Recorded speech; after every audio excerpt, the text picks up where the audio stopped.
space-based solar observatory, and ISRO is going to send it through PSLV XL rocket in its C-57 mission.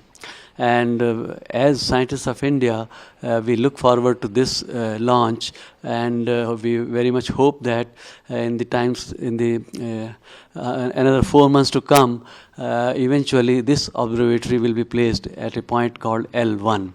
L1 means Lagrange 1, after the French mathematician who discovered these points, L1 to L5, and L1 is a point 1.5 million kilometers in the direction of the sun from the center of the earth, and that's where our satellite is going to be placed. And it's a full-fledged observatory because it will take the images of the sun and its corona in many different wavelengths, and there is a ultraviolet imaging telescope. Apart from that, there are X-ray spectrometers and also instruments for measuring the particle densities that is in the interplanetary space. Interplanetary space is not totally vacuum. There are high energy particles coming from the sun. Dominantly, that's what constitutes the interplanetary space in between the sun and the earth, and those measurements also are going to be made. And all of this is going to tell us a lot about the atmosphere of the sun, and also how radiation of particles and X-rays, etc., affect our environments. This is something called space weather, because our life is very technology dependent these days, and therefore anything that happens on the sun also disturbs the upper atmosphere of the earth, and then that causes sometimes interference in our communication lines, and sometimes interference with the power grids also. So all of that we must know beforehand, and these instruments which are on Aditya L1, they are going to allow us to make such predictions, so that some protective measures also can be taken. See, this is a predominantly science mission, because a solar observatory is going to be placed in space. Apart from that, it's a great technology demonstration for ISRO also, because on PSLV rocket, it will send the spacecraft in space first in Earth-bound orbit, and then that orbit will be raised in 3 or 4 attempts, and then the spacecraft will be sent on a cruise track in the direction of the sun. And as it arrives at L1, which is 1.5 million kilometers from us, which is going to be towards the end of the year or early January and 2024. So there it is going to be placed in a very intricate manner in a halo orbit, which is perpendicular to the Earth-Sun axis.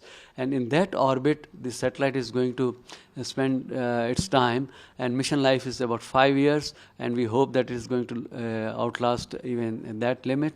But in the halo orbit, it goes around that point L1 once in 178 days, and that being placed in that orbit by itself will be quite a intricate process, and we very much hope that ISRO carries that out very successfully.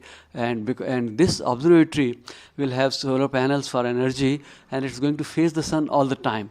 So it is going to observe the sun 24 hours and all the 365 days of the year. So we very much hope, as scientists of India, quite much of data that will come will be of great value, because this is the most advanced solar physics observatory going to go to space. Why L1, and how it will be more benefit for the nations? See, L1 point is 1.5 million kilometers from the center of the earth in the direction of the sun. There is no other interference at all, and there are no complications due to eclipses. And also, it moves with the earth in the same angular velocity. So all through the year, it's going to look at the sun without any hindrance. That is one thing. Second is, it's a mainly astronomy mission. Apart from that, it is going to be helpful in space weather concerns also, because our technological life depends much on what happens in the space between the earth and the sun. And you can imagine that suppose your mobile went silent for say 24 hours or so, what will happen, because a lot of things you cannot do. It is going to be quite much of a effect on your computers, your communication, many things.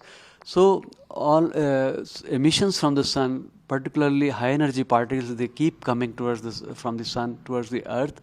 So as they enter the atmosphere, and many of them are either directed towards the poles, north pole and south pole, and they also create disturbance in the ionosphere, and therefore our communication can get affected. So there is a great benefit from the space weather point of view. Apart from that, it's a scientists are going to benefit because they are going to get very valuable first-rate data, and they can do play with their own theories in a much better way. So science, or pure science, of course, is there, and technological gain in terms of for the first time, because such an satellite is going to be placed in L1, so that also is going to be a challenging job, and I'm sure that ISRO is going to accomplish it. So this further strengthens ISRO's own abilities, and it extends further. So the world is looking towards ISRO for collaboration, cooperation, and in so many different ways. And of course, there are going to be quite many commercial benefits.